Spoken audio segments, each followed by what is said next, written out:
Hey everybody, and welcome to the NintendoFuse Podcast. This is episode 186, and this is entitled Smash Brothers, Pokemon, and Thanksgiving. Because we're going to be talking about all three of those things and more all tonight. My name is Steve, but I am not alone. I am joined also by Greg. How's it going, Greg? Hi everyone, how's it going? That's going good for me though, so Good. great to be back. Also joined by Barry. Hey, Barry. Hey guys, always a pleasure. It is. So thanks so much for joining us tonight live. We got a chat room going. We'll be referring to them all night long as they kind of give us their thoughts on the stories that we're going to be talking about, all the news, all the discussion and stuff that we're going to have throughout the night. If you are joining us live, be sure to throw all your thoughts in the comments and the chat room and everything. If you are finding us later, number one, be sure to subscribe and hit that bell to be alerted every time we go live, every time we post a video. And also, be sure to throw your comments about anything that we chat about tonight. We'd love for us just to hear what you guys are thinking about all this stuff as well. Also, just a reminder, we are on social media. We have our own Discord. All those links are in the description or the show notes. Be sure to click on those and join in those, like the discussion between the shows. So yeah, we got Jakester, we got Brer Dragon in the chat. We got a couple other people. So thanks so much for joining us. Let's jump right in with a nice little discussion about what we've been playing as usual. So Greg, let's go to you first. What have you been playing over the last couple weeks? Well, besides my dailies on Fire Emblem Heroes, which is still going strong and great, still having tons of fun going through all the latest events there. But actually, over the last few weeks, I did pick up my latest. I actually returned to a game that I hadn't touched since pretty much it launched, and that's a small game called Super Mario Run. I went back and was collecting all the pink coins on all the levels. I actually finished and beat Bowser like the first time and unlocked Peach. Been unlocking the other characters through the Toad rallies and all that, so I'm pretty much well immersed back into the game and been playing it pretty frequently. So Nice. that was a nice big surprise there. On the Switch side, I had said I would start Dragon Quest XI, and I did manage to do so today. Got a nice hour in right before the podcast, so really enjoying the music, and I love the throwback sound effects that are classic since the very first Dragon Quest game. So I've been playing it in the 2D mode because I really like the pixel art stuff. So no 3D adventure for me, at least for the time being. Cool. I think I just realized that the dragon is you, actually, in the chat.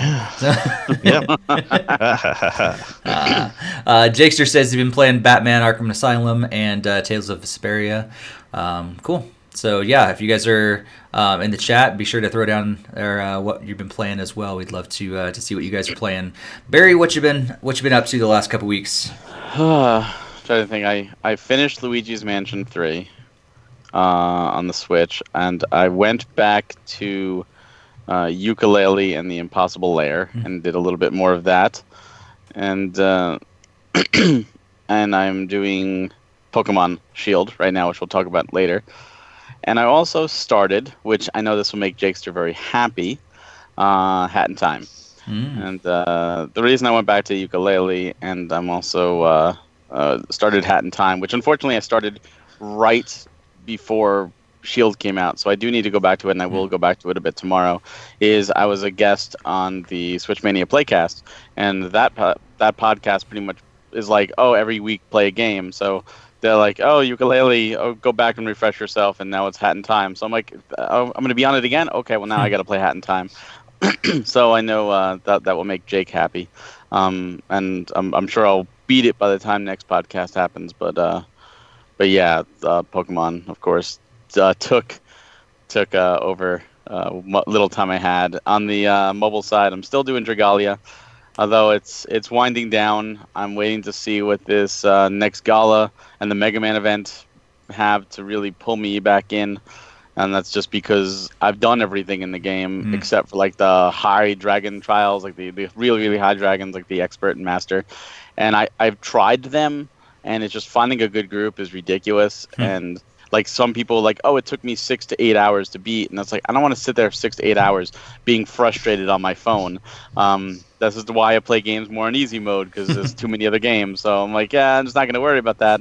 And as long as they don't gate activity behind it, I'm fine. But now they're starting to say, oh, well, in events we're going to add a new higher level where you need to be able to beat those to get the new weapons, and that frustrates me. So, wow. Would your phone battery even last 6 to 8 hours? Like, yeah, a game? Yeah, easily. It's not the Switch. The Switch would not. Not the Switch, but my phone will. The whatchamacallit? I'm still barely playing Pokemon Go, if you will. That I'm doing the bare minimum a day when I can, and if I miss days, I really don't care. But yeah, other than obviously still playing 14. But even that's more winding down as I finish completing everything in that game. So yeah, it's been a busy gaming week. From what little time I've had to play games, I've been doing a lot of housework. In fact, I just reorganized my PlayStation 4 wall, which sounds like, oh, that's no big deal, except when you have over 1,000 games, it is a lot to do. Yeah, for sure. Yeah, I don't know. No. So if you just stuck to mostly digital, it'd be okay. Yeah, do that. Reserve with the PS5. Oh, that does not make me happy.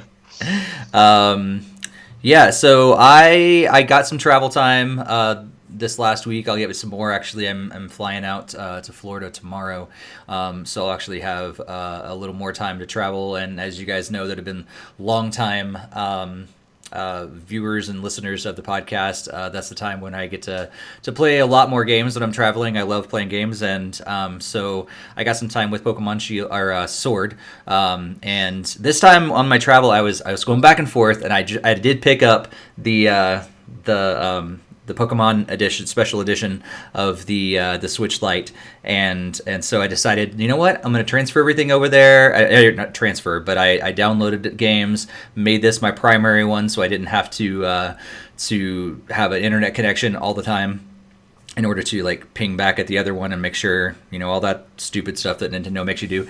And but it was cool just to take the Switch Lite with me traveling, and I'll probably do the same thing when I travel this week. I may also take both Switches, just because of the nature of the trip. I may actually have both of them with me. But while actually traveling, I really like having the Switch Lite. It's really comfortable in my hands. I love what this one looks like, and so yeah, I was playing Pokemon Sword and played some Smash Brothers. We're going to talk about that a little bit, and of course Rocket League. But that's really it. That's pretty much what took up all my time the last couple weeks.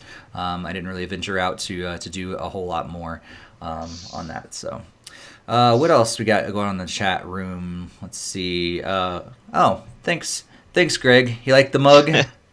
Yeah, I didn't want to interrupt Barry in his thing, and I was like, maybe I'll just throw that out there. It's no longer as hot as it once was when I first put the coffee in it, but it actually, like, the fireball lights up when it gets really hot. So that's awesome. Yeah, that was a Christmas gift from my wife last year, so it was really nice. Yeah, I have the Game Boy version where it that lights up with like a Super Mario Land like on the screen like when it's hot. So. Sweet, that's awesome. So yeah, so we're going to jump into a lot more discussion about Pokemon Sword and Shield. We're going to talk all about Smash Brothers and the recent update, and Terry coming to the game, and we're going to talk a little bit about Thanksgiving and stuff like that. But there's some other quick news we wanted to hit on, and this morning we found out from Mr. Keeley the nominations of the Game Awards. And so the Game Awards, what's that take place, like December 12th? Is that right? I think so. December 12th. Somewhere around there. So we found out the nominations today, and there was a lot. I don't know how many different categories there were, but there was a lot. I feel like they added some this year, especially around esports. And so there's a lot of different controversy going on. If you haven't been paying attention, there's some controversy there. It always is. A lot of people thinking, with Jeff Keighley's and Kojima's like really good friendship and everything is right with the reason why Death Stranding keeps popping back up in like pretty much every category. And we saw games like Resident Evil 2 and Control and Shadows Die Twice and the Outer Worlds popping up a lot. But there actually were quite a few Nintendo games that popped up in the categories this year. So quickly, I'm just going to run through some of those, and then just kind of get your guys' thoughts about who you think is going to win, and just kind of general thoughts about the Game Awards nominations. So we did see that Astral Chain got a nod to in the action game category, so that was kind of cool. Smash Brothers kind of just barely missed the nominations last year, so they got included this year. So Smash Brothers Ultimate in the fighting game category.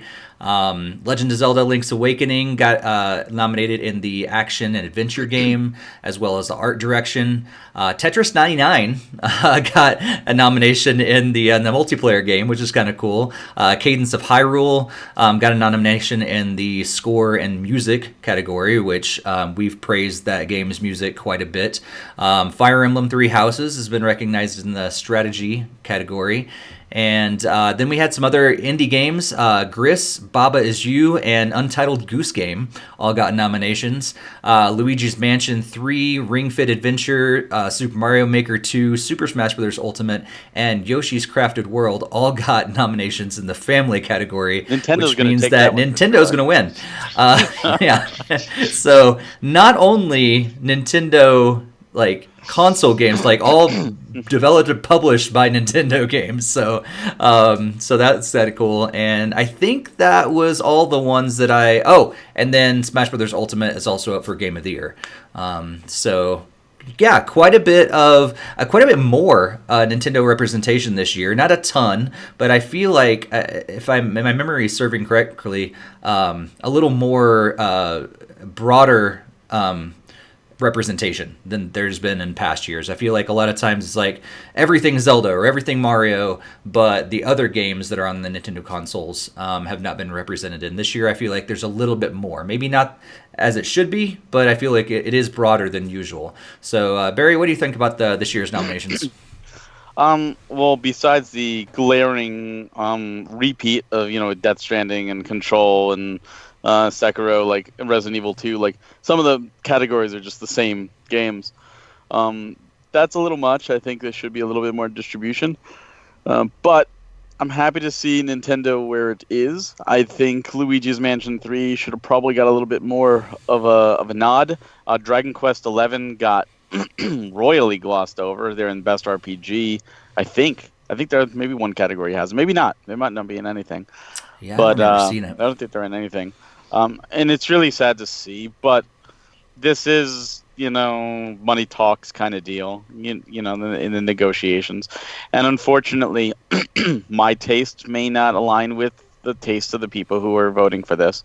But there is a silver lining, and that is if you go to the Video Game Awards website, you can actually vote. Now, I don't know how much weight it has, but I voted already. I went and I voted for what I think, and I urge everybody to go do that too. You have time, vote. And if you say no, Resident Evil 2 should have won and it should win, and that's fine. Vote for it. But maybe we get some say after all. All I know is there is no Nintendo Direct the remainder of this year. So Game Awards is our last hurrah to see any kind of cool Nintendo stuff. Mm-hmm. Last year is when they started the Battle Pass and they showed off Joker. Will we see the 5th announced character for that this time? Will it be after maybe it wins Game of the Year, which would be totally awesome? I guess we'll see. But overall, I'm happy with the amount of representation Nintendo has. I'm excited to see who wins. And I'm excited to see how that compares with our own Game of the Years, which follows afterwards. Yeah, for sure. Yeah. What are you thinking, Greg? Well, while I can't really speak of the quality of a lot of the games that did make the list, not having a PlayStation or an Xbox, or really playing some of the free-to-play games as much that are on the Switch, I do feel like there's been some Nintendo games being snubbed. I mean, I've seen numerous comments asking why Three Houses is not in for Game of the Year, and also for best soundtrack. I mean, the music and everything, the story is incredible. I barely even skinned the surface of it, but I can already, from what I know of it and everything, it's very deep and everything. So I'm not quite sure how that got snubbed in those other two categories, but yeah, I'll be obviously rooting for all the Nintendo titles except for like the family category. It will just be a fight of like my favorites. So Yeah. Yeah, that's true. It's funny how like, yeah, some of those games actually, I'd forgotten that Yoshi's Crafted World actually came out this year, because we already have had a pretty good list of games. I mean, and maybe it doesn't compare to. I mean, depending on, we'll find out in a few weeks when we do our own Game of the Year. But like in some aspects, 2019 doesn't compare to 2018, and then you look at the game list and you go, wow, we actually did get a good list of solid games this year. But yeah, it seems I was kind of taken back. I mean, not overly surprised. Yeah. You really think that 2019 had a worse year than 2018 for Nintendo? No. 2018 was pretty slow. No, I wasn't saying that. I was saying that 2019, it didn't have some of the top games, but I think going into it a lot of times we thought that 2019 was a little bit. It's actually become better than I think we were anticipated. That's what they usually. It's definitely back heavy like 2018 was, but yeah. But this year, in my opinion, was much better than last year. Last year had like 3-4 big games, like that was it, and they didn't really deliver. Or they hit the mark outside of Smash. Yeah, I think that was the big thing. Is like they had gigantic. There were less games, but big games last year. This year was maybe a little less quality, but a lot more in solid quality all the way throughout. Disagree with that statement. Right. I also disagree. I mean, you had Mario Maker 2 this year. You had Luigi's Mansion, Link's Awakening, Dragon Quest. You had Astral Chain. You had Pokemon. Last year you had Let's Go, Smash, Super Mario Party, Kirby Star Allies.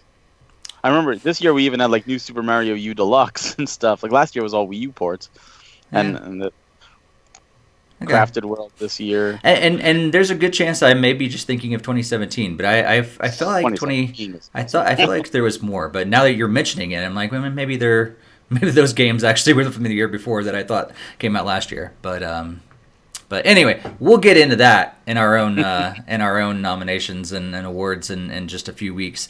But yeah, I think the biggest thing that I am. Don't forget Faye.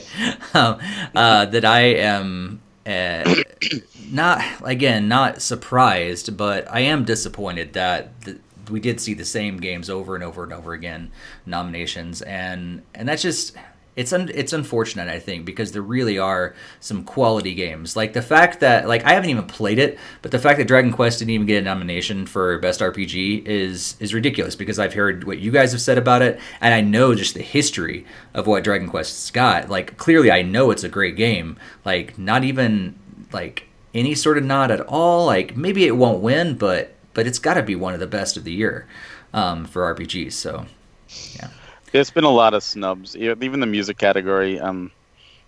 Like Final Fantasy XIV Shadowbringers soundtrack was up for awards and actually won awards, and it wasn't even nominated. And it's like, how? Like the 14 community's pissed. Like, how is this not getting nominated for a soundtrack? Yeah. It's amazing. Yeah. I think some of the things too, like I mean, I'm all up for esports, and I've been watching stuff a lot more recently and getting into it a little more. But there's like 1, 2, 3, 4, 5, 6 different categories for esports, and then like the concept, or what was there's one that's like content creator of the year and community support. That's the one I was like, what? Community support? Like, I think RGT85 was like, so the award for like doing your job, like shouldn't you just be supporting your community? Like, yeah, that like, and EA is up for that. Like, really? I mean, come on. Like, I don't like, yeah, whatever. But they do. They did that last year, and I think the year prior they did those esports things. Yeah, I just feel like they have a lot of them, and those are usually, and maybe they've always been there, but those are the times of the show that I tune out. I don't even. They don't do like big presenting. I don't think. Well, they did the one I think it was last year. The guy in the furry costume went out there, but I think most of them are just, oh, by the way, the winner for this is this, and let's go on. Yep. So. All right, let's move on. And Barry, there's a little news about GameStop yet again about this PowerUp rewards program that I know you're in love with, and you'd like every single time they change things or they test things out to change, you're like just so excited. What have they done this time? Well, a while back they were running a test program, and I think I talked about it on the podcast, and they've apparently decided to roll out the test program as the permanent replacement for their PowerUp Pro membership. But there's a kicker to it. It's coming out in the spring, and this is what it is. What it is now is it's $15 a year. That gets you Game Informer magazine. That gets you some coupons and like access to Pro Day. And it also gets you 10% off all pre-owned games. That's not bad. Now they're changing it to $20 a year. I'm assuming you still get Game Informer. I'm assuming you might still get buy two, get one free coupons, but I don't know. And on Pro Day, I'm sure it's still going to go around. But instead of getting 10% off, you're getting a $5 coupon every month on anything. New, used, whatever. Which sounds like a great deal. That's $60 for your 20. Except there's a little caveat. These don't stack. So if you do not spend it by the end of the month, it's gone. So if you buy a game a month and you buy a new game, and this is, hey, I'm gonna buy it here at GameStop, that's great. If you're buying Switch games and you don't have Gamers Club anymore, you can buy them for $60 at most retailers, or in GameStop with this coupon you can get it for $55, which is a little bit better. Walmart's been selling them for $50. So that actually, and it's free, it doesn't cost you anything, so that kind of undervalues this PowerUp Pro. But again, if you don't use it, it's gone. So you have to at least buy something 4 months to make even. Just to make even. That's your only perk. Now, here's the real kick in the, private areas. Pants is the word you're looking for. if you have a pre-existing Pro or Elite membership, come spring, they are reverting everybody to this. Even if you've paid for other things. So like I'm an Elite member till October. Come spring, even though I paid for Elite, they are knocking me back to this Pro. And that's it. I just have to deal with it. That's changing something after you've already paid for it, which I think is actually illegal. I don't think they're actually allowed to do that because it's a different service now. And this goes for everybody. So if you have a GameStop membership right now and it expires after the spring, the last bit of it, you are now getting this coupon deal. And if that sounds better to you, then by all means. I think I wouldn't mind if they upped it to $20 and they gave you a choice, 10% off pre-owned or this $5 coupon. Give you a choice. That's fine. But as it stands now, like I am annoyed because I paid for Elite Pro and I'm now going to lose that service and be given an inferior service. I don't buy new stuff at GameStop, And the coupons, of course, are not transferable. So it's not like, oh, here you go. Yeah. It's tied to your card. Yeah. So I don't know. What do you guys think? Are you guys like, this is a better program for me? I might buy stuff at GameStop, or this is screwing over the loyal customers that already have membership, and it's not a good move. Yeah. What do you think, Greg? Well, I kind of think it's screwing over people that either already have it. I mean, I haven't been interested in shopping at GameStop for quite a while now, so... Is this going to make you? Is this like, oh, this program sounds better? No, not at all. I've always hated like them trying to like push that like service on me every time I try to make a transaction there. It's like I know that they're paid to sign up people, and like I absolutely hate like having to go through all these prompts just to like leave the store. Mm-hmm. Well, I mean, if you use it, it's good. I've saved like I think $800 and something this past year from that thing. So like, it definitely has its merits if you use it. Well, But yeah, I'm more of a digital shopper, so it's even getting me to buy something once a month is kind of like would be difficult. It's like once every 6 months, and then it's like, well, it's not paying for itself anymore. No, right? It's not. Yeah. I I go in GameStop, but honestly, the things that I look for the most in GameStop is the other stuff they carry. Is the gaming other things like Well, you can use like, the $5 on that too. It's which is $5 cool. off. Anything. But this is definitely a move for them. They're trying to get customers to keep coming back in the store because they're going downhill, and they're like, oh, if we give them $5 that expires every month, maybe we'll actually get more customers in the door. But what you're going to do is you're going to take off a whole bunch of people and probably lose your loyal customers in the process, and maybe you might get a few that come back every month, but most of them are probably going to just get ticked and stop altogether and just shop at Walmart because you don't have to have a membership at all and save $10. Which is what I'm gonna do from now on. Like once you told me that, last podcast, I was like, shoot, that's where I'm buying my games from now on. I canceled all my pre-orders on Amazon. I'm just gonna go down the street for Walmart now. Did you check Walmart yourself and Yep. see that they were $10 cheaper? Yep, that's why I canceled all my pre-orders for Amazon. I was like, well, this is no brainer. Just and it's right down the street, and I can just go get it, and I have to worry about it. So, Yeah. I don't have a super close Walmart, but if I'm buying anything physical, I'm definitely going there. So, Yeah. I might even start buying there when my Gamers Club goes away because I'm still getting $12 off right now. But it's not that much of a difference really at this point. It's $2, whatever. Yeah. It's GameStop is going downhill. This is a last ditch effort. This is them really trying to put a Band-Aid. And like I said, I don't think people would have minded if they raised it $20. They raised it $5 a month or a year. Mm-hmm. If they gave you the choice. Are you happy with the 10% off? We can keep it that way.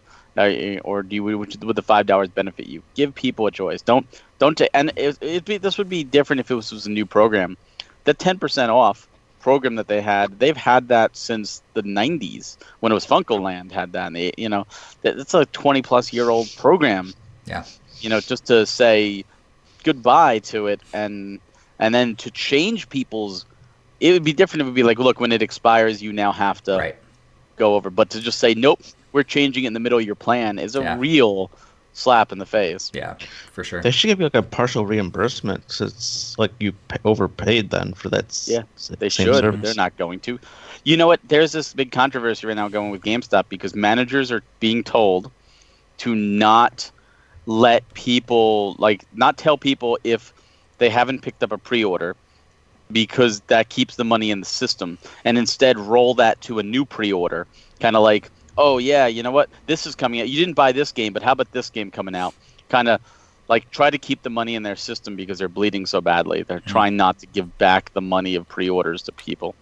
They're really being scummy, and there's a whole new caveat with GameStop, but this one, this just annoys me because I've been a member for I've been a member since FuncoLand. I mean, and I've up to Elite Pro, and I've had Elite Pro, and I even purposely bought Elite Pro in advance when they were like, oh, it's canceling. Like I'm buying a couple years, giving my loyalty, and now they're just literally changing it out on me. Well, at least you still get Game Informer, maybe. Yeah, which honestly has gone so far downhill. I scroll through it and throw it in the recycling. So, Jakester says that GameStop's too busy putting Band-Aids and tape on the old ship instead of making a new one. So they just make a new ship? That's interesting. What if GameStop would just completely just change things up?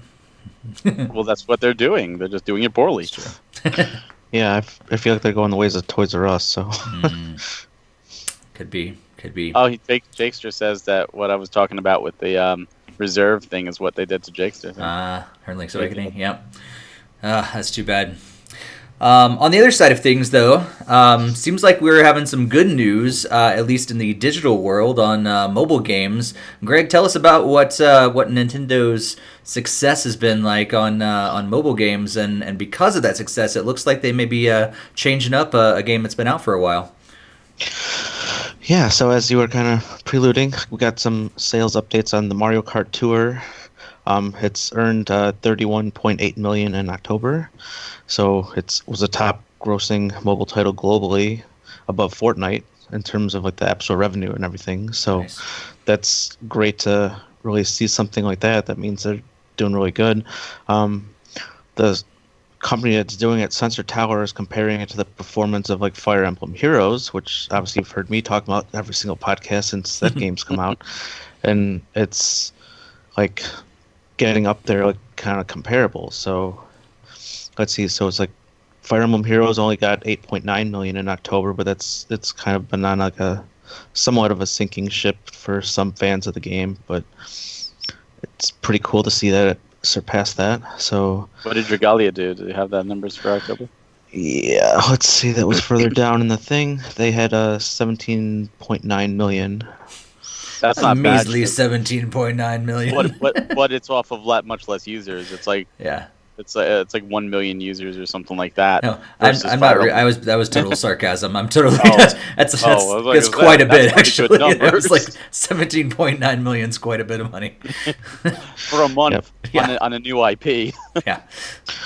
Yeah, Pocket Camp's at 13.6, and Mario Run was at 31.4. So I don't know if that's like global sales or something, because that seems kind of high, but I don't know. Yeah, I think it is global. It didn't. Yeah, it didn't specify. Well, I mean, it is global sales. I didn't know if it's like been since launch type of thing, but it was just the month.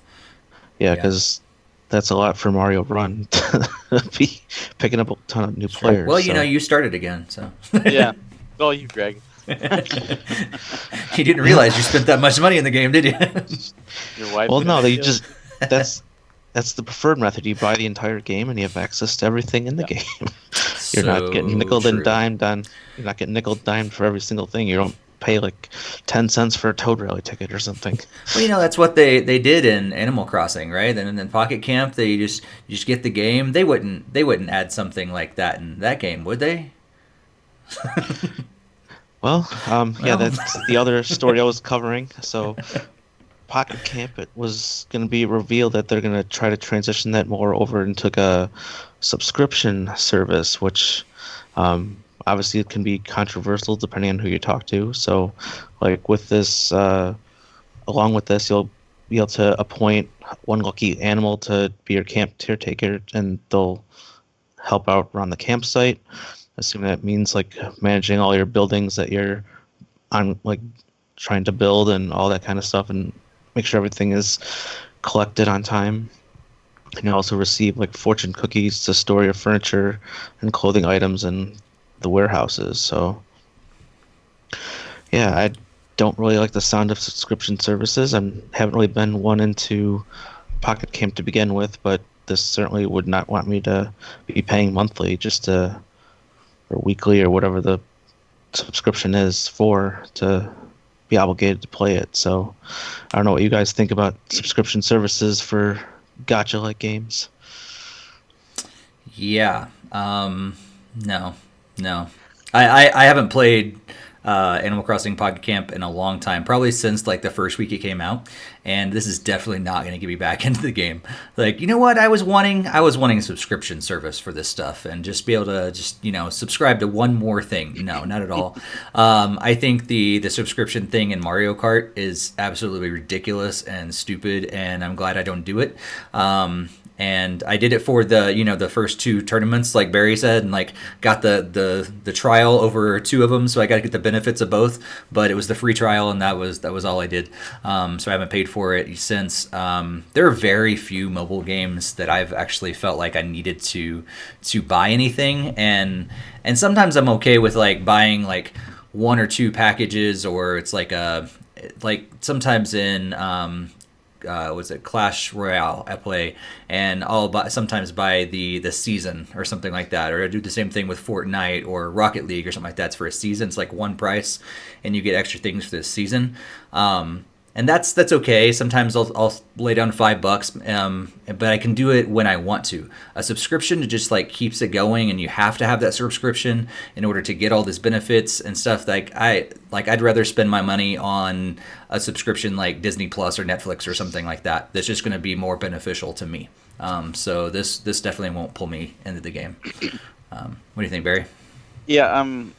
Honestly, it really depends on how avid of a player you are. The subscription services are fine if, and there's a big if if you use it.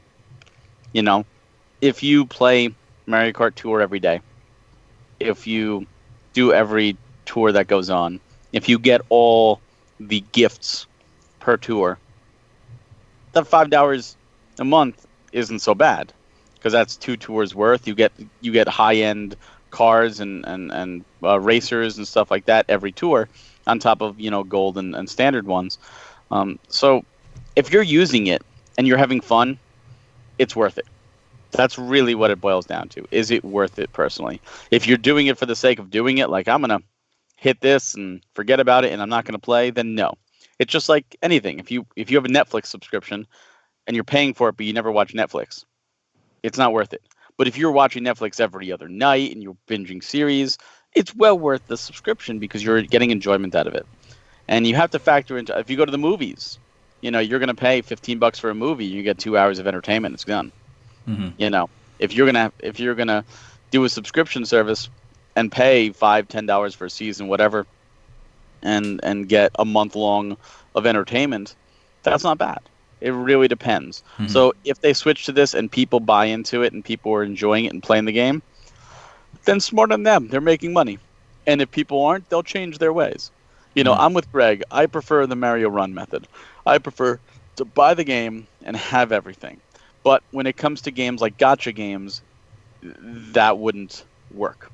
Those games need to have some kind of pull, because it's just gambling. It's like if you go to a casino and say, hey, here, I want to buy unlimited passes on the slot machine and keep all my winnings. They're going to be like, oh, you're going to pay like $1 billion or something for that. So it's one of those, if you use it, if you like it, then it's absolutely worth it. It's just anything like that. Even Nintendo Switch Online, it's a subscription service. If you use it, it's worth it. Mm-hmm. If you don't, that's it. It depends. I don't know. I don't see how much this was going to cost. Yeah, I didn't see that either. Didn't mention it. Just said I think they were looking at the success of Mario Kart Tour's subscription services. Yeah, I guess $5, but I don't know. I'll be honest with you. I actually paid for a month of Mario Kart because I played every tour. I got the extra stuff, and you know what? I'm like, hey, I'm having fun. So for $5, it's worth it for me because I am getting the other things. I'm not playing 200cc. I'm using it for the gifts.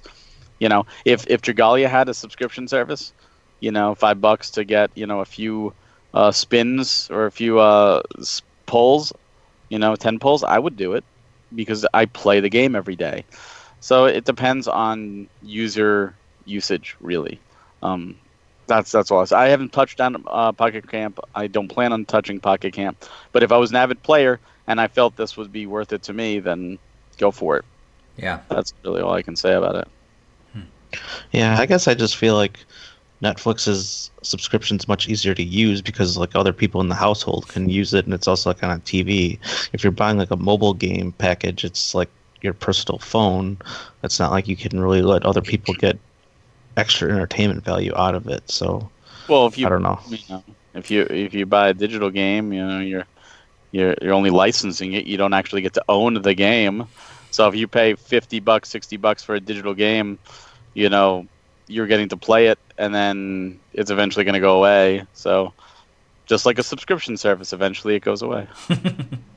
Yeah, I think it's the big thing is the value, is that value, and I don't know, other than Jakester in the chat says he logs on pretty much every day, but he's been playing it a little less lately. He's upset with this. He says it's a disappointment. He's someone that plays every day.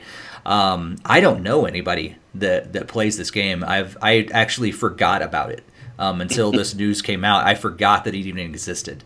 So I really don't. I feel like I don't think something like this is going to pull people in.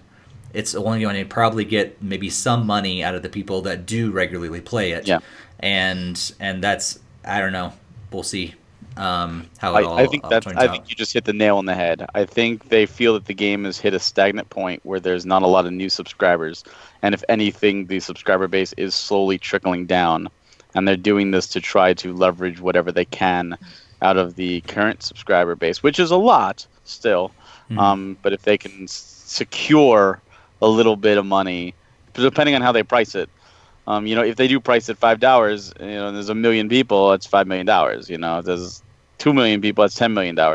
So they have to make it low enough that it's enticing to those that play, because the whales are going to do it no matter what. If someone's whaling on a game, they're going to do a subscription service. What they want to target is the person who's playing completely free to play. And say, oh, you know what? I can actually get some benefits. I've been playing this for a while. What's $5 a month or $10 a month? I'm enjoying it. That's what they want to get. Yeah. Be interesting to see if it does tie into the upcoming Switch game. And would they even force you? Like, hey, if you want this stuff to come over, you're going to have to buy the subscription on there. They haven't done that. They haven't done a tie-in. They haven't with the mobile yet. So, I mean, Fire Emblem came out this year and easily could have done a tie-in with Heroes. And there was a tie-in event with Heroes, but it wasn't like bringing anything to Three Houses, as far as I'm aware. Yeah. No, it's usually something into the mobile game, though. Yeah, it's a lot easier. And let's move on to our big discussions for the night. We got big two big things going on, and then kind of little thoughts about the future with Thanksgiving. So let's talk about the two kind of news-ish stuff. We had, right after our last podcast, we had a direct, pretty much, was it the next day, I think? As per usual, that we had a Smash Direct all about Smash Brothers Ultimate, and we weren't sure, like, how in the world, if they're not going to reveal all these different characters, how are they going to fill that time? Well, they pretty much filled the time with Sakurai just playing the game and showing it off to us, and that was cool. It was great to see him. Always great to see him and his kind of a casual atmosphere, and just kind of making jokes about the game and talking about how they couldn't put certain characters in there because of their outfits and different things like that. So we found out a lot about Smash is for good boys and girls. It's for good boys and girls, right? So just memes coming out of from Sakurai lately. It's been great. Like, you can just see, like, that's why he trolls us sometimes, because that's in his nature. So we saw Terry Bogard, who is now available to play and everything, so you can buy him as a separate character for DLC, or you can also get him in the fighter pass. He's number 4. We actually don't know who that 5th fighter is going to be just yet, and but they also did say there are going to be more, so that 5th one won't be the last one. And we got to see all of his move sets. He's like a little bit kind of like Ken and Ryu, which makes sense. He's a fighter kind of character, comes from fighting games, but a little bit different. But if you do know those input combos, they do allow for stronger attacks. So I'm actually not familiar with the King of Fighters combo attacks like I am for Street Fighter, so I'm gonna have to look those up and try those out and everything. But he plays very similar to like a Ken or Ryu or something like that, for just the nature of the games that he's coming from. Have the King of Fighters Stadium, which is a little bit different than most of the than pretty much all of the stages out there, because it has walls. And so you just got to beat your opponent and then blast them through a wall, which is pretty different for Smash Brothers. And I think there were several different Mii costumes. They're all sold separately for like 75 cents a piece. And Simon and Cinnaror and Chrom amiibos were shown off. They were released just 3 or 4 days ago, something like that. And I think that was the basic idea of what was announced. You get to see a bunch of other King of Fighters characters in the background, not all of them, which Sakurai alluded to, but several of the characters are going to be in the background of that specific stage. So I just thought we'd kind of chat about the direct itself and what your experience has been like so far playing with Terry, and what you think of his play style so far. So Greg, have you got a chance to play as Terry yet? I have not. I think in a previous one, when he was announced, like, I never really played his series, like Fatal Fury, at all. So that was not anything that I was terribly interested in trying to try out right away. I imagine in the coming weeks I'll be looking at it, especially with the holiday time coming around, to play Smash with my brother and stuff like that. So in terms of thoughts of the Direct, I definitely thought it was kind of too long. I didn't really like all the technical details, because obviously there wasn't really a character that interested me.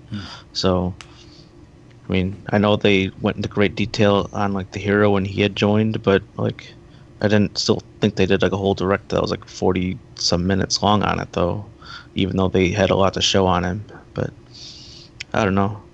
It great for everybody that was looking forward to him, and it sounds like he plays pretty well and everything. But won't be looking at that until the coming weeks when I log back into Smash Brothers again. Gotcha. All right, Barry, what'd you think?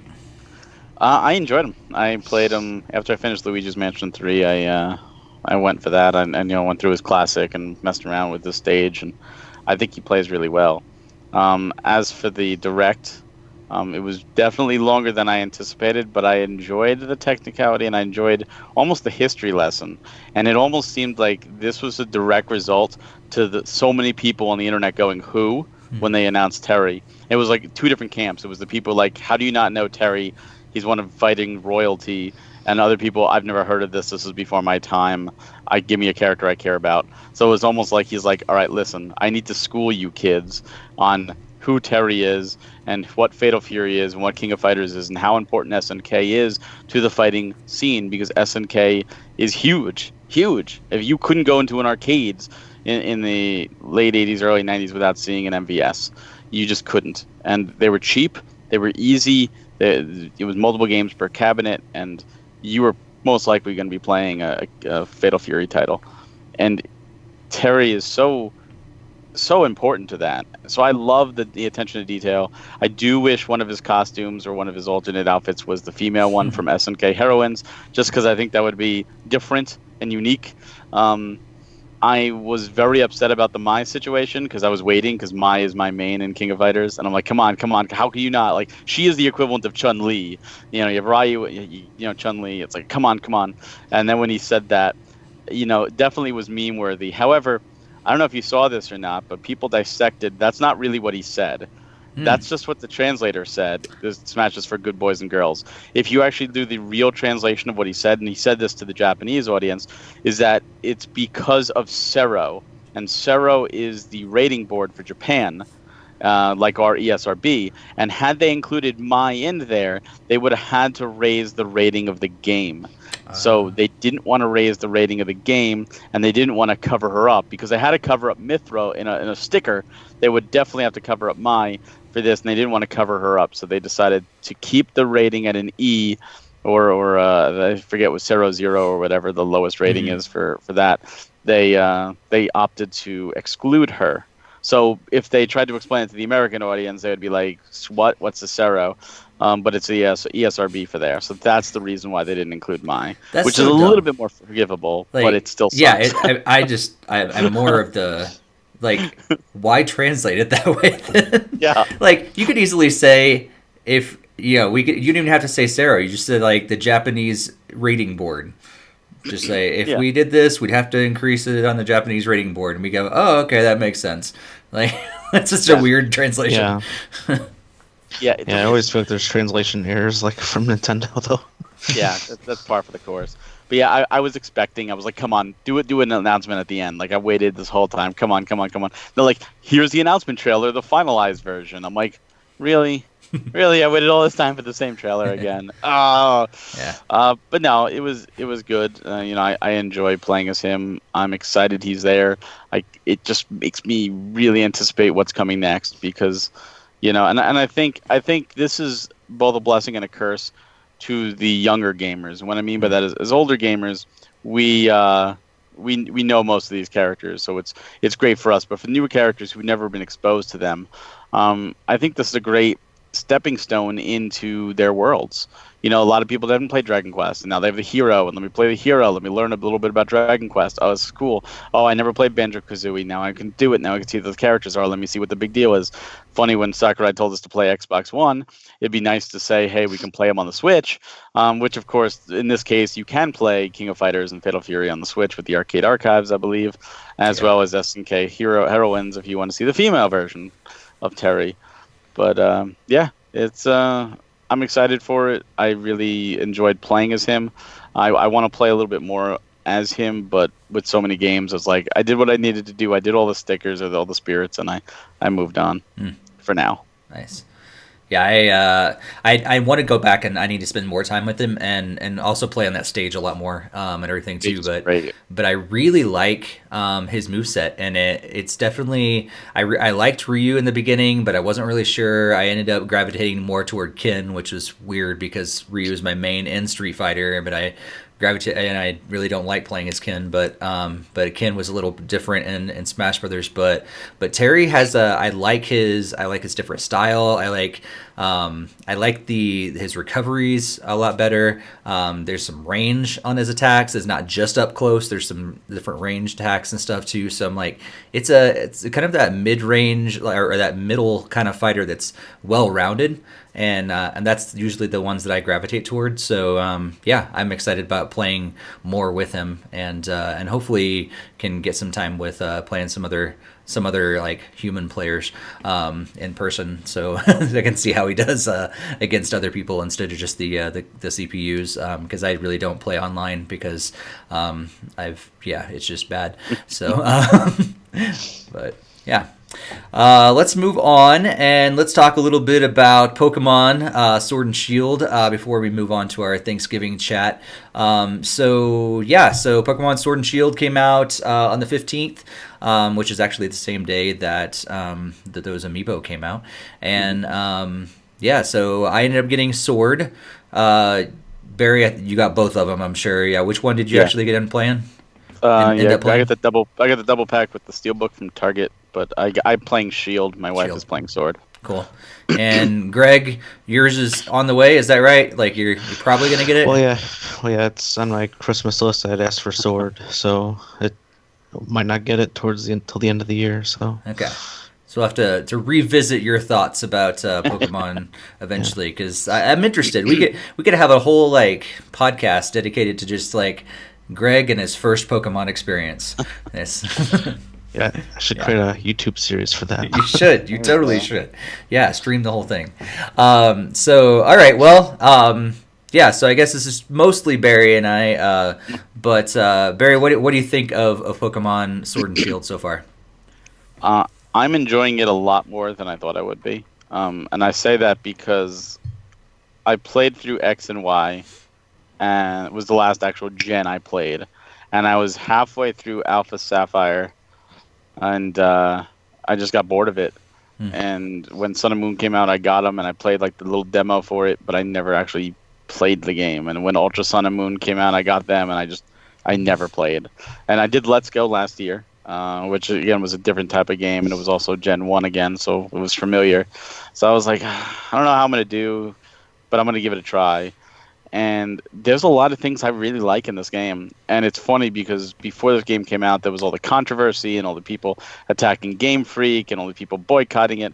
And it seems like a lot of those people, those naysayers, have turned around.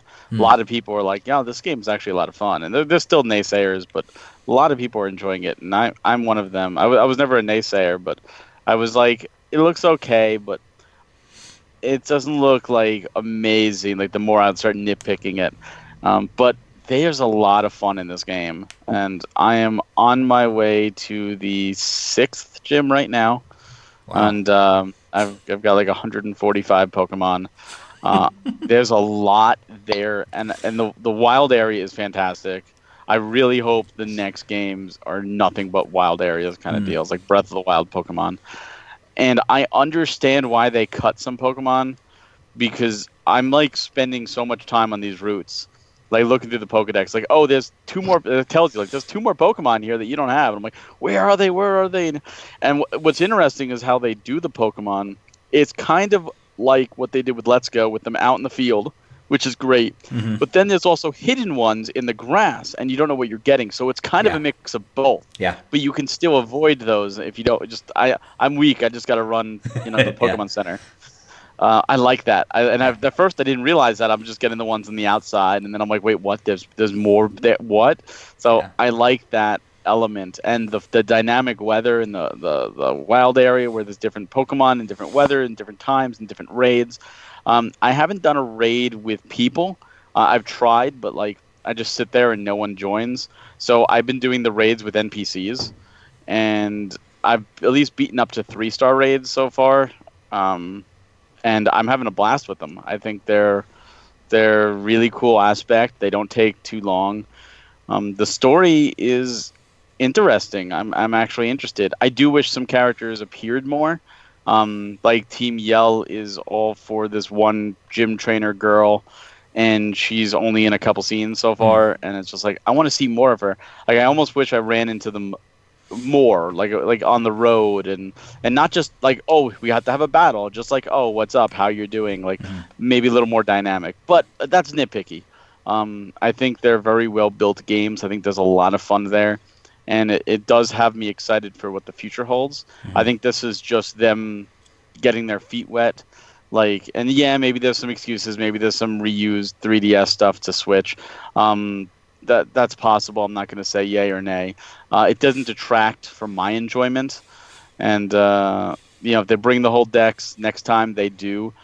I think that is a little bit overloading. Like I'm gonna shoot to try to get a full Pokedex, but I can tell you right now, if they're like, oh, it's over 1,000, there's no way I'm catching them all. I don't have the time for that. But no. But have you done any of the I used to be called the Wonder Trade. I forget what the trade is called now. The random trade. Have you done any of that? I haven't. No. So I played all offline so far because I tried to connect in the airport, and I tried to connect through the airport Wi-Fi and my phone as a hotspot, and for whatever reason, neither of them was working. And I was like, I got to get online. I want to try the wild area. I want to try all that stuff, and I couldn't access it. So I've only done like all the single player, all the non-online stuff so far. And I'm not even close to where you are as far as like 6th gym by any means. But yeah, I haven't tried any of the online stuff because I've only played when I was traveling, and I wasn't able to access online. Well, if you do, they had this too in other games.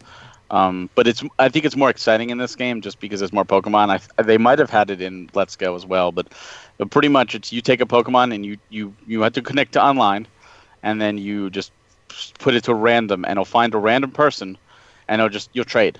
And if you get crap, you could just trade it off again, and you could just keep trading. And sometimes you get lucky. Sometimes somebody will give you something good or something you don't have for your decks. And the neat thing about it before with the Wonder Trade or whatever, again, I forget what it's called in this one. Yeah. You would have to sit and wait and trade, like waiting for somebody. Here it's in the background. So you initiate it and you can continue playing, and it'll tell you on the bottom, nice. Trade found, which is really nice. It's a nice quality of life improvement. Yeah. That's cool. Yeah. It's the only negative I've had is that the wild area does take a frame rate hit when you're online, when you're docked. It's not terrible. It is noticeable. But again, you could alleviate that by just going offline. And you really, if you're not, the only thing online does for you is you see other people. You can click on them and they'll give you random items that, oh, I found this 3 days ago buried in the dirt. Here you go. You got a loaf of bread. Like, oh, wow, do I really want to eat this? Is this safe to consume for my Pokemon? But it's and you obviously the raids. But again, if you go to the raids and you choose don't search for anybody, it will just pair you with 3 NPCs, and you can still do the raids even completely offline. Cool. Yeah, I like it so far. It does seem like a lot of people have said this before. It seems kind of like a reboot for the series, but I think it's time for that. I mean, they've been doing the same thing a lot of times, and like you said, they reusing some of the things from the 3DS, but they've always been doing that. They've always been using stuff from the previous games. This is not brand new that they've kind of reused sprites or whatever from previous games, and so it's unfortunate that it got horrible like user reviews on Metacritic and everything. People just was review bombed and everything. So, but yeah, I've tried to stay away personally from all the stuff that was either leaked ahead of time or all the different complaints and stuff. I was like, you know what, I'm just going to go into this with just my own mindset and my own experience, and so far it's been really good. Like, I do want to get into it more. I'll be playing a whole lot more over this week as I travel more. And how far are you? Yeah, not very far. I think maybe I haven't hit the first gym yet. Oh, you at least got to the wild area, right? Yeah, like I've gotten to it, but I haven't really experienced it a whole lot. Did you go? Would you just go straight to the wild area to the next spot? No. Oh, so you literally just got to the wild area. Yeah. Oh, well, you're really early. So early in the game, yeah. Because and here's the thing, like the problem is this, is that all these games like that have all the stuff you can collect and level up and everything, I hate doing it, but the minute I start playing, I get sucked in. And so I spent like time just wandering around trying to level up my score bunny. I'm like, why am I doing this? I want to progress through the game, but I just You get don't need sucked to. in. You will level up so quickly in this game. It's unbelievable. In fact, I had to take my score bunny off of my first slot because I almost hit that level where it wouldn't listen to me anymore, just because it was so easy to level, which is not a bad thing when especially when you're trying to build your team. And when you have a whole bunch of new Pokemon, like my team has changed so much already, and it's still not final or anything, but it's you got to feel it out, and some Pokemon may not do it for you, and then you come over across another one, right? And like that's even happened with the Wonder Trade. Someone traded me something. I was like, what the hell is this? Oh my god! Yeah, I need this in my team. Nice. I do like the you talked about the random encounters and how you actually see them around and everything. I really like that. I didn't think it was going to happen because in like the beginning tutorial kind of thing, you do have a random encounter a couple times. I'm like, oh, okay, I guess that's how it's going to be. I really liked you being able to see them, and then right as soon as you get through that little tutorial, then they actually are. You see them again, so that was kind of weird how they did that. But I like how you can. It's a hybrid between you can see them, but they're still somewhat random. You can avoid them if you want to, because it does make progressing through the game faster. And I think that was one of the things I really liked about Let's Go, is I was able to get through the game pretty quick if I wanted to, because I could just avoid Pokemon as I walked everywhere. So. Now there is one change also from Let's Go. Is in Let's Go, if you wanted a shiny hunt, they would appear on the world map as shiny. In this game, they don't. They only appear shiny when you get into the battle. And in Let's Go, when you caught Pokemon in a row, it would give you like a chain counter. And the higher the chain, the more experience you got, and the more likely you are to see a shiny. In this game, that's still there. You just don't see it. So if you want a shiny, let's just say Caterpie, you have to find Caterpies and just keep doing Caterpies, and to get the highest rating for getting like a shiny, it's like you need 500 or something in a row or something to get the highest percentage. Wow. It's shiny. I've never encountered a shiny in this game. I only encountered like one in Let's Go.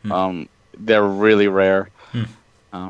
But I've also noticed the IVs are not, at least at this point in my game, I have not been able to see IVs. So I could be leveling up a really crappy Pokemon for all I know. Which, honestly, I hate the IV system. I understand why it's there, but I honestly hate the IV system. It was interesting in Let's Go. They told you to you. They showed it to you. This one, not so much yet. Which is supposed to be more of a casual game, and they actually dived into it.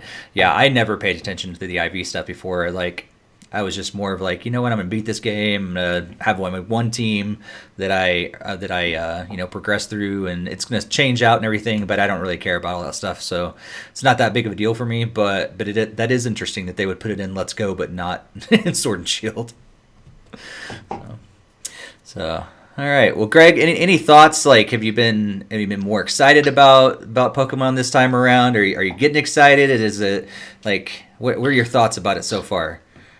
It almost sounds like it's kind of grindy, which I don't know if I'm gonna like that part of it, because obviously leveling up is It's I think, especially what Barry was saying, this is less grindy than some of the previous Pokemon have been.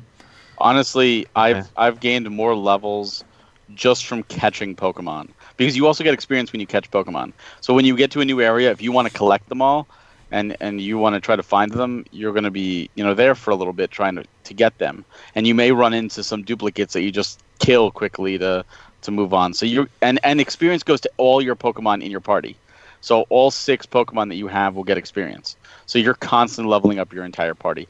There's also other things that we didn't touch on. There's Pokejobs, where you can send, which are pretty much like, if you remember in Smash Brothers, they have the spirits, they can go away for 2 hours or an hour or whatever. It's like that. There's different jobs. Like someone says, I need help baking, and I need, fairy types. So you give 6 fairy types, and they go away, and you could choose how long you want them to go, an hour, like 3 hours, or a whole day. And when they come back, based on how they do, they all get experience. There's also several nurseries where you could leave, or daycares, I should say, that you could leave several Pokemon there, and they'll level up on their own, too. It's nowhere near as grindy as previous games. Previous games, you would have a weak Pokemon, you would have to put him as your starter, you would have to enter the battle and immediately call back that Pokemon and send out your real one, just so they gained half the experience per battle to slowly level them up.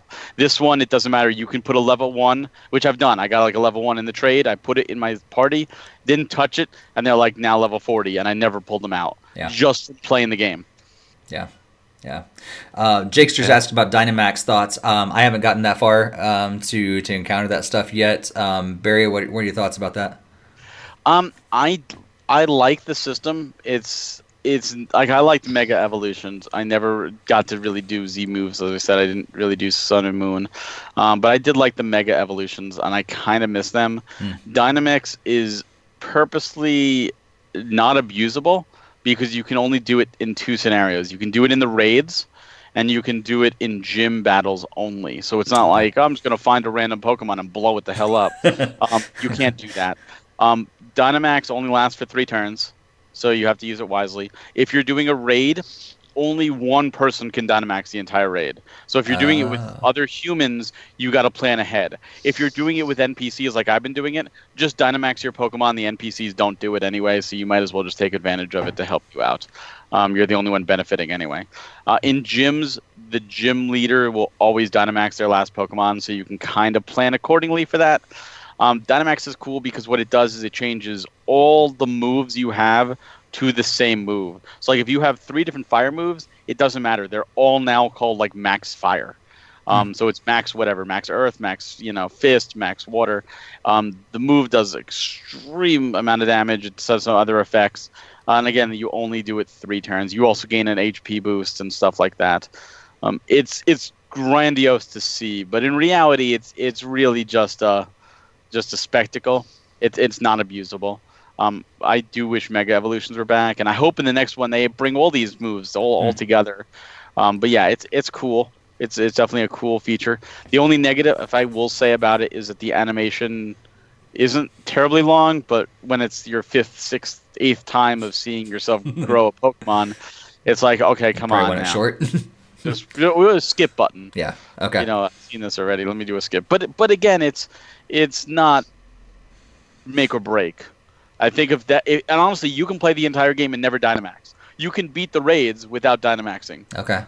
You at least the 1-star raids. You beat the gym leaders without Dynamaxing? Yes. Yep. They will Dynamax, but you can still beat them without it. Oh. Okay.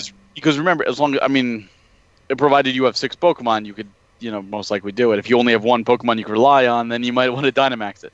But in reality, there's no reason not to. Yeah. There's no penalty to it. You might as well.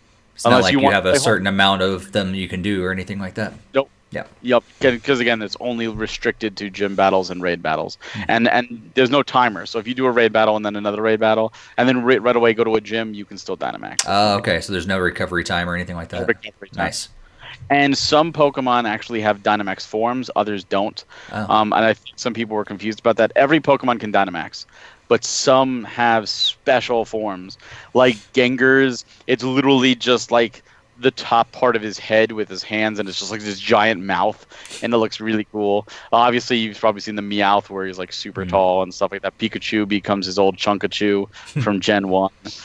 Stuff like that. So some Pokemon do have exclusive Dynamax forms, but the rest of them they're just bigger versions of themselves. Gotcha. Cool. Well, Greg, I look forward to hearing your thoughts eventually and seeing. Yeah, we're gonna definitely have to turn that into a YouTube series of Greg's first time with Pokemon. So. Yeah, it's honestly a good entry point. It's definitely on the friendly side. From what I've heard, though, the end game is on the very competitive side. So it seems like if you're more casual, you'll enjoy the story, you'll enjoy beating the game, and then if you're really super hardcore, there's a lot of extra stuff to do and competitive. I think that's what I really like. What I've heard and read from other people's thoughts that are a lot further along than I am as well is it feels like there's a lot more game there than previous Pokemon games. Like there's maybe not as many Pokemon, but there's more to experience and more to keep you going after you beat the game. Like you didn't beat Let's Go. Let's Go's end game, so to speak, was pretty terrible. There's the legendary bird areas and the Mewtwo cave that you can go to, And then in Let's Go, they added the 151 elite trainers, where you can get a special title if you beat them, and each one only uses one Pokemon, and you can only use that Pokemon. So if you still have a level 5 Rattata, you're going to go up against a level 75 Rattata, and it's going to kick your butt. So you better level that up. It's padding for the sake of padding. Gotcha. This game doesn't have a huge end game either, from what I've heard, but it's more on the online competitive battle at that point. Like, there's still legendaries, of course, and there will still be more distribution. Did you get your Meowth? Oh, you didn't do it online, but you were able to connect to get your Meowth? I haven't yet, no. But yeah, Make sure to do that. I'm gonna actually probably log on tonight and make sure I get all the stuff, like even from Let's Go and all the other things that I can get. Well, yeah, the Let's Go Pikachu or Eevee comes right when you get to the wild area. There's 2 kids in the first train station, and you talk to them, you just get them instantly. Cool. The Meowth is through the mystery gift, and if you have the digital version, you could also get like 10 Pokeballs or something. Got that. Because I pre-ordered it, I guess. So. It's just like, yay. Like Great Balls, I think, or Great something. Balls. Yeah. Whatever, it's worthless. Like, it's worthful, but it's not like it's huge. Yeah, right. Yeah, I haven't even... I have the code, but I haven't put it in yet, so...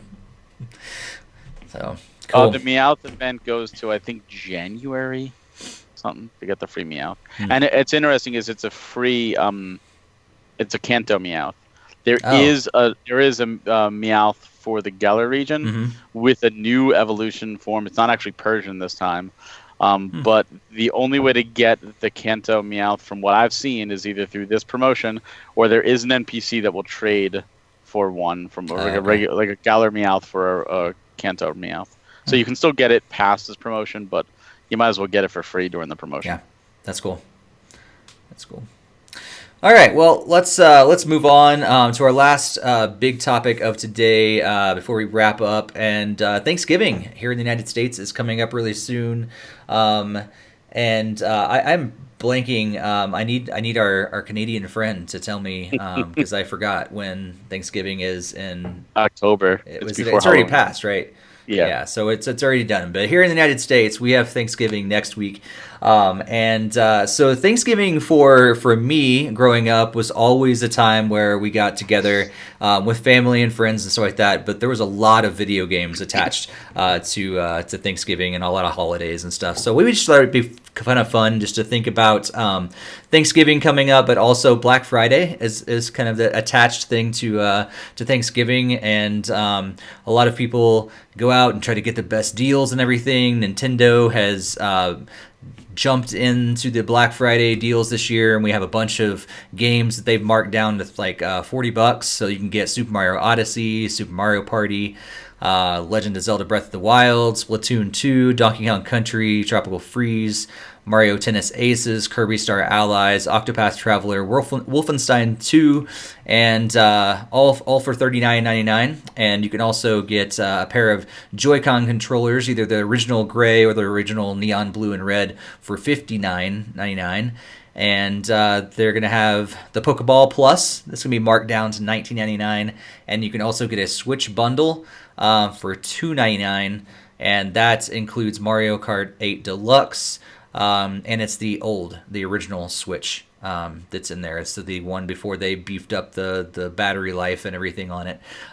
So all those deals, there's a bunch of other ones that are going to be out there that are store specific and everything. So yeah, before we jump into Black Friday and things like that, I just thought it would be kind of fun just to talk about what your Thanksgiving traditions are. Have you guys historically also played a lot of video games over the holidays, and maybe just kind of what you're expecting to do this year? So Greg, yeah, what are your Thanksgiving traditions usually, and do they involve games?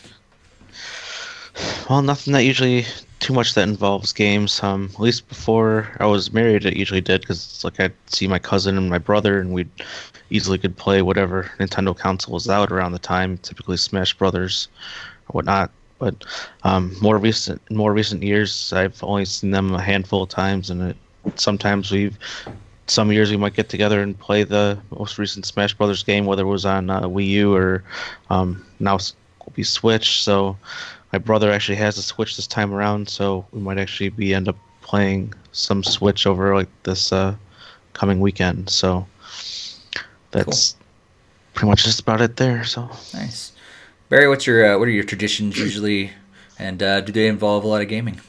Unfortunately, I didn't really do a lot of gaming for holidays because it usually was my family, and I was one of the younger of the cousins, and we usually didn't get together much.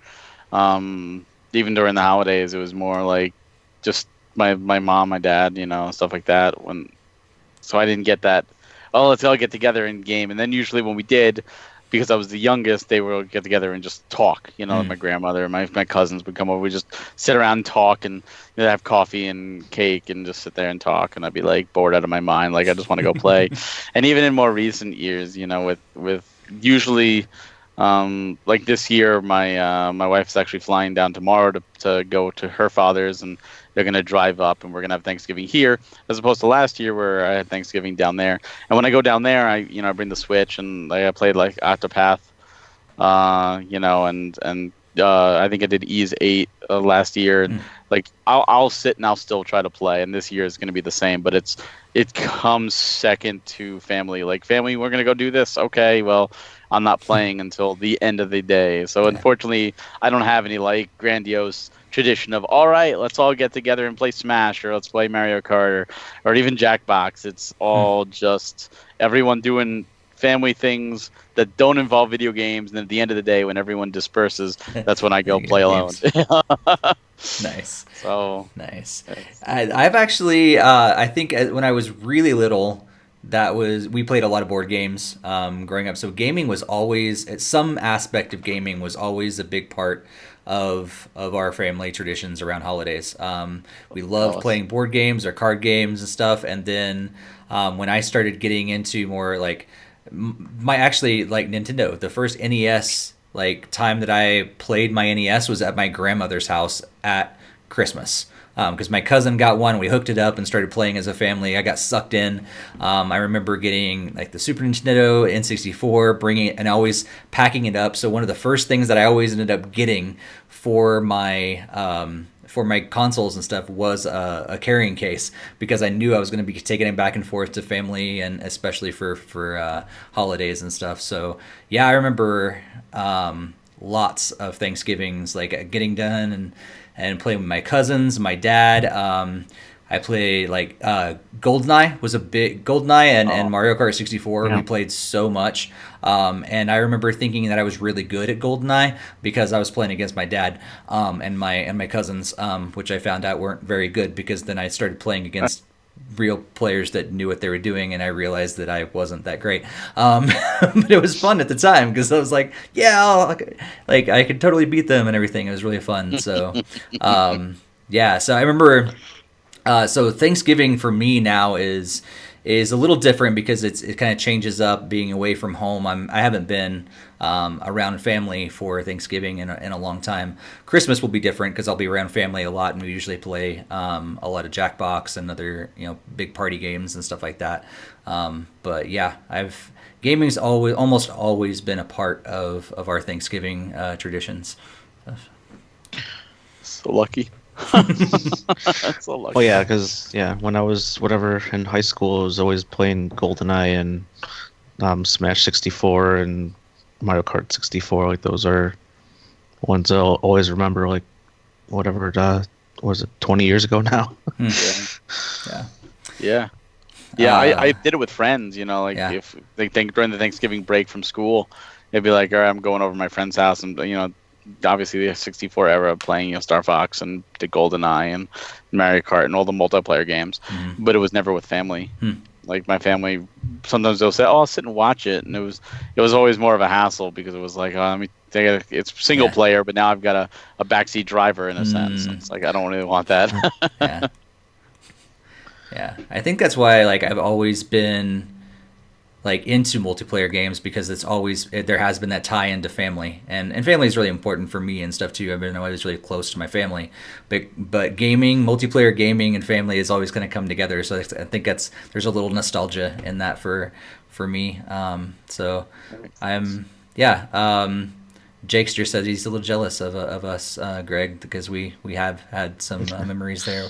But he's also said that there's never no gaming traditions, just him and his family at home. No one visits.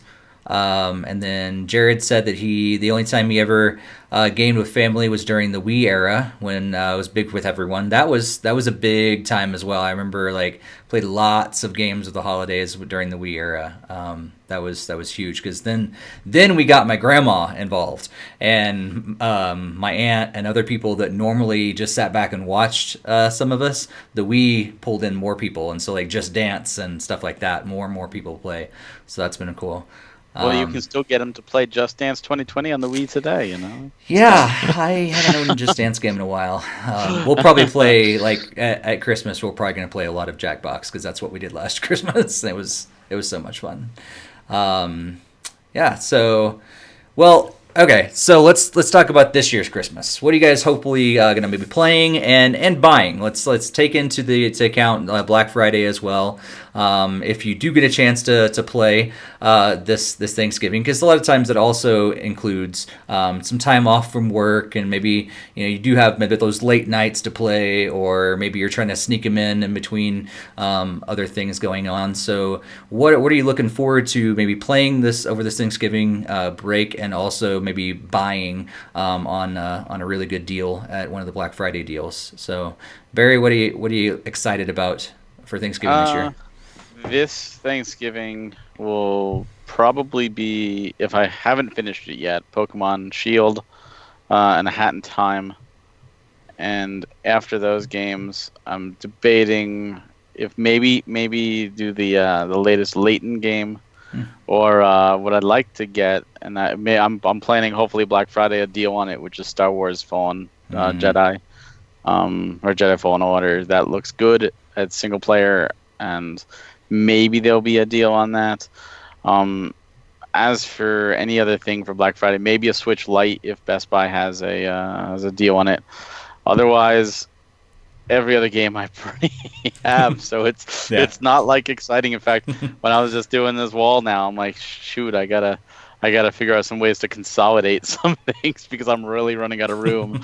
So it's Black Friday doesn't super excite me like it used to. Yeah, you're eventually just gonna have to add on to your house.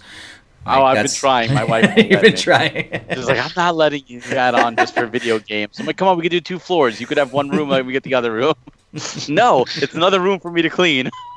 I'm not doing it. Nice. But I used to do Black Friday at GameStop. They had to buy 2 get 1 free, and it was funny because my late mother-in-law used to love doing this every year for Christmas. They wouldn't know what to get me, so my wife's like, "Oh, just get them a $100 gift card at GameStop."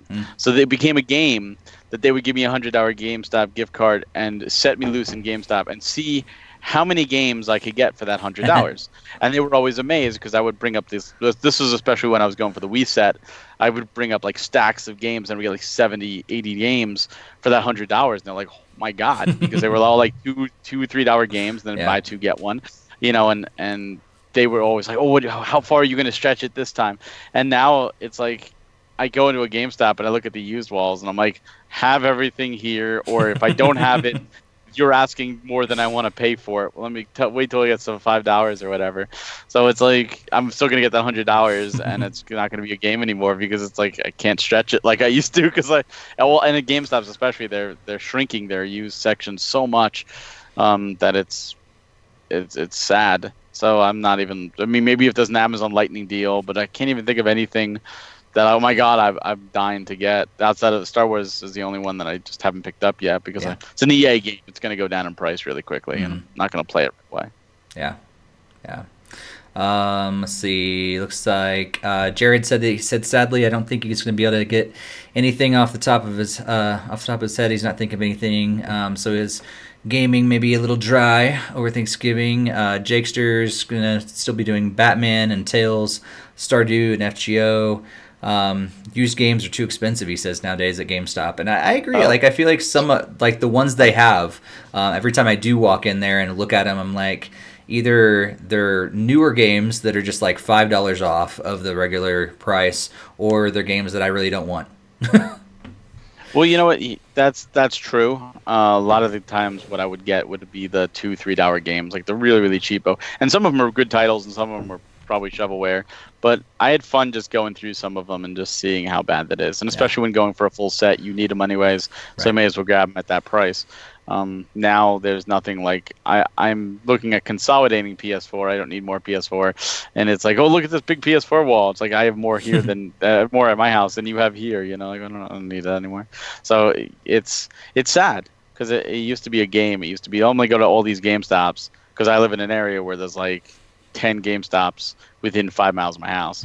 So I'll be like, oh, I'm going to go to all these areas, and then the final one I go to, I'm going to bring all the receipts, and I'm going to tell them, return everything and repurchase everything. And they hate me because I've done that before. I've done it with, and they're like, all right, we owe you $400 and something. And it'd be like, okay, yeah, thanks. You know, I appreciate it. Like, how much did you spend? I said, well, I spent 200 and something, but now you owe me, you know. So I spent 600 and I got 400 back. Thanks. So I really only spent 200, you know. But now that's gone. Yeah, that's funny. So that could be that's a holiday tradition for you for a while. It used to be, yeah. It was. Yeah, especially when they did one time. They did a bundle where it's like if you buy any used system, you get like 60% off the games. So I would buy a whole crap load of games and then buy like a 2DS, which was the cheapest system, and they paid me to take that 2DS. It was like, if you buy this 2DS right now, we're going to give you $150 back on top of getting the 2DS. Okay, I guess I'll take the 2DS if you insist. Jakster's asking if you abused the system. Probably. Yeah. I have. Yeah. I absolutely have. But I didn't do anything unlawful. I did everything. Just loopholes, just like taxes. Find as many loopholes as you can. It's not just. I went for games that were sitting on the shelves. They thanked me. Those games were just sitting there. Now they're sitting here. You know. Yeah, that's true. filling up your house. Yeah, Greg, excited about playing any particular games this Thanksgiving, or picking up any specific things over Black Friday? Well, things are a little bit different this year. We'll actually be hosting it at our house this year, so I don't think I'll get much playtime at all, because I know my wife doesn't like me stepping away to be playing games, especially with like certain like people that are over or whatever. So it'll more than likely just maybe at the end of the night I might try to get some more Dragon Quest time in. So that's probably about it. I don't think we'll be doing too many social games since, as I said, we're probably not going to even have it as a choice or something to do with everyone over here. So, yeah. And all the games you listed for Black Friday are like either ones I already have or not interested in. So it's like, don't really need to get too much there either. But yeah, I mean, I have a number of games on my Christmas list, but we're not really talking about Christmas at this point. So. Yeah, I'm with you guys. Like, I feel like all the games that are on sale are games that I already own or I don't really care about, and there's a reason why I haven't just skipped over it because it was expensive. I didn't really care for it. So yeah, like, great deals. If you haven't picked up things like Mario Odyssey and Mario Party and Breath of the Wild, Splatoon 2, great chance to get them. But yeah, I already pretty much own all the. I do own all those. Yeah, I think if you don't have a Pokeball Plus, that's a $20 is like $30 off of its regular price. So that's pretty great. You also get to put the Mew in Sword and Shield as well. So if you didn't put it in Let's Go, you can put it in Sword and Shield. Yeah. So that's pretty cool. I think that's one of the better deals, I think, in my opinion, that Nintendo is putting out there. If you don't have a Switch yet, this is a great chance to get one. If you don't care about it being the lesser battery life, I think it's a great option to get Mario Kart 8 Deluxe, because if you own a Switch, you should definitely own Mario Kart 8 Deluxe. That game just kind of keeps on living. It's always a great game to play with family or friends and stuff over holidays as well. So I don't actually know if I'll get much chance to play this year, because we're gonna be hosting as well. and we have some friends that are going to be coming over, and they have small children. And what I've realized with small children is they're trying to limit their screen time, which means that who also gets limited screen time? Me. So every time the little kids come over to the house, our TV doesn't even get turned on, and it's so sad. And so, yeah, I may be joining you guys and trying to steal away some time. And it's like, oh, I'm going to bounce over here to the office, or other places to just kind of try to get away a little bit to get some Pokemon in or something like that. So, yeah. I hate that too, because it's like they always make you feel guilty. Like, here I am coming to visit, and you can't even spend a little more time with me. It's like, dude, I need my personal time too. Leave me alone. I got Pokemon to catch. That's right. That's right. They're not going to catch themselves. Yeah. Exactly. But yeah, I don't really know if I'll be getting any specific Black Friday deals. I'll keep my eyes out for some more and things, but there's nothing that jumps out to me. Get Xenoblade Chronicles 2, Steve, and finish Torna. Yeah. There's just so much. There's just so much already. Like I still I haven't played the Dragon Quest demo yet. Oh yeah, that too. That's awesome. So much. Too many games. Too little time, right? Too little time. All right, well, let's wrap up talking about the next couple weeks. It's kind of light over the next couple weeks in terms of new games, brand new games, things that I marked down, kind of just notable things for me. I'm excited. Munchkin actually came out today. I totally forgot about that. I got WRC 8, the racing game, the World Rally Championship racing game. I got a demo or a review copy of that. I'll be playing that a little bit. I'm always a sucker for a good racing game, so I'm excited about that. Bouncy Bob 2. I just, that's an important game for me to note that it comes out tomorrow, because everybody knows how much I love the first one. Five Nights at Freddy's 1 through 4 is coming out on November 29th, and Farming Simulator 20, which is so funny that game is actually has a pretty good following, because it seems like a game that was like, really, people are going to like this, but it's got a pretty solid following that people really enjoy that game, and it's going to be coming out on December 3rd. So those are the ones that stood out to me as I was looking over the list that people might want to know about. Anything else that you guys are excited about playing? Maybe brand new games that are coming out over the next couple weeks. We've already talked about what we're personally going to be playing, but any new games that you guys are excited about? Greg, anything? Nothing really stuck out to me. I was going through the entire list, and nothing that was like, oh, I have to go get this right away. So yeah, I'll just be continuing on the backlog of games. Yeah, which is nice, because there's a lot of games that are already out we're going to play. Yeah. So it's kind of nice to have a couple weeks. Barely played Three Houses. Still need to get into that. Need to play Dragon Quest. There's all those time-intrusive games are on my list. Yeah, sure. Barry, any new games that you're excited about? Thankfully, no. This month already has had 30 to 40 physical releases. In fact, today it was 7 games came out physically, or 8 games physically, counting WRC tomorrow.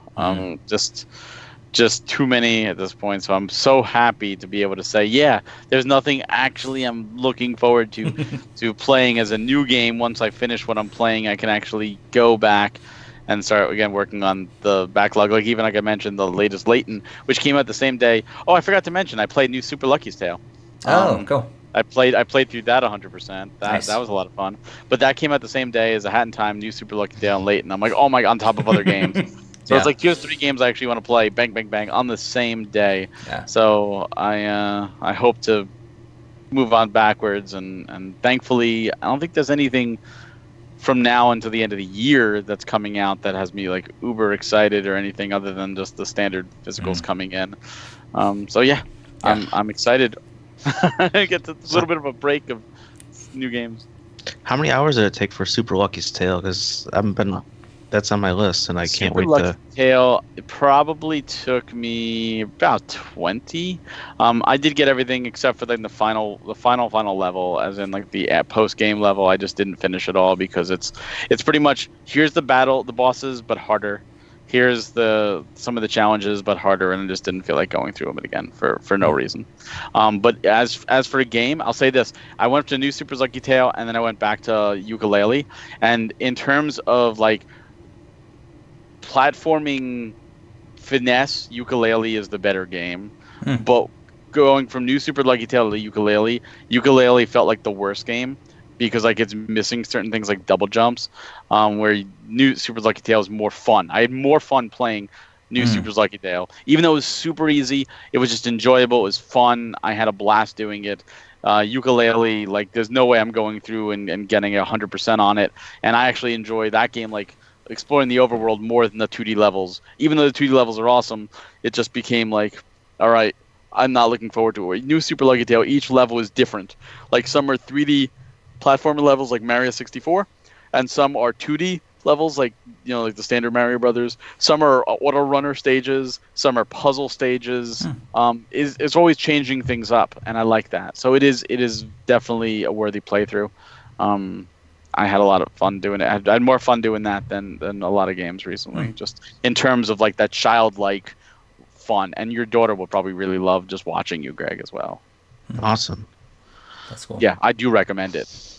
Yep, I was definitely on my list. That was like a higher priority one that I really want to get. So it's a great review. Yeah, that's cool. I did see Ukulele is like super cheap right now. I was just looking on the deals on Nintendo's site, and it's like $15 or something. Which one? The original or Impossible Air? I think the original. The original is a 3D platformer like Mario 64, which I've heard mixed things about. Some people love, some don't. Impossible Air is like Donkey Kong Country 4, pretty much. And it's also very good. I very much enjoy it. Cool. I think that the biggest thing that I like right now is that there's a lot of good single player games coming out, because when all of the multiplayer games hits, and I feel like, I've got to get them and I got to get into it now while everybody else is into it. Some of these single player ones I can't put off and I can eventually come back to, so that's really nice. You had to open that door though, because like Xenoblade's a single player game. Fire Emblem's single player. That's what I'm saying. There's a lot, but it's nice that I can eventually go back to it, and I don't feel like I missed an opportunity. This is recorded, so this is here. You said eventually. Okay, we need to put a time on this. Eventually. I got the rest of my life, and I want you to play Xenoblade. So we got to put a time on it. I say by next year, next holiday, you need to have played both of those games. You don't have to complete them, but you at least need to put an effort into them. You have to at least put a good 40 hours into each of them and see where you are at that point. Send me a copy. I'll put a few hours in. You have that you're all digital. You have I'm not all digital. There's you can't see it. I was like, there's quite I got like maybe about 15, 20 games on cartridges. Aw. Yeah. I got more than that this month. You got a whole house full. No, I don't want to hear it. Hey, a lot of them I like. There's been a lot more that I've purchased that have been physical lately. Worthy to have that physical copy. There's a lot more. Like I got Luigi's Mansion. I got it physical, and some of them they forced me to, like Ring Fit Adventure. So. Well, yeah, you have no choice there. Yeah. That and you only physical. Yeah, right. But yeah, I think the ones that, because I don't collect the whole set or whatever, it's the ones that I know that I'll want to keep for a long time, and more collector's item kind of things. The big games, those are the ones. Chronicles fit that bill. I would play Xenoblade Chronicles because I played X and I have Torna, but I'm not a big fan of the style of Fire Emblem, so I'm probably never going to forget about Fire Emblem. Go to Xenoblade. Sorry, Greg. Go to Xenoblade. Yeah, the genre of Fire Emblem is what keeps me away, but time itself keeps me away from Xenoblade, and money as well. And what about when Xenoblade 1 gets remastered coming up next year? Maybe. It looks amazing. Maybe. We'll see. We'll see what cash flow is like around that time too. Start saving now. Yeah, come on. You know in advance. Buy something Nintendo else by that point. In advance. Yeah. You knew in September. I got the next Metroid game that I'll be getting. That's a whole new topic for that podcast.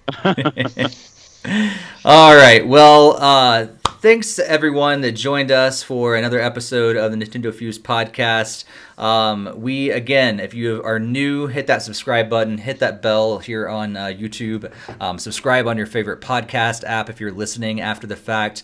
Throw some comments down about the news and everything that we've discussed tonight.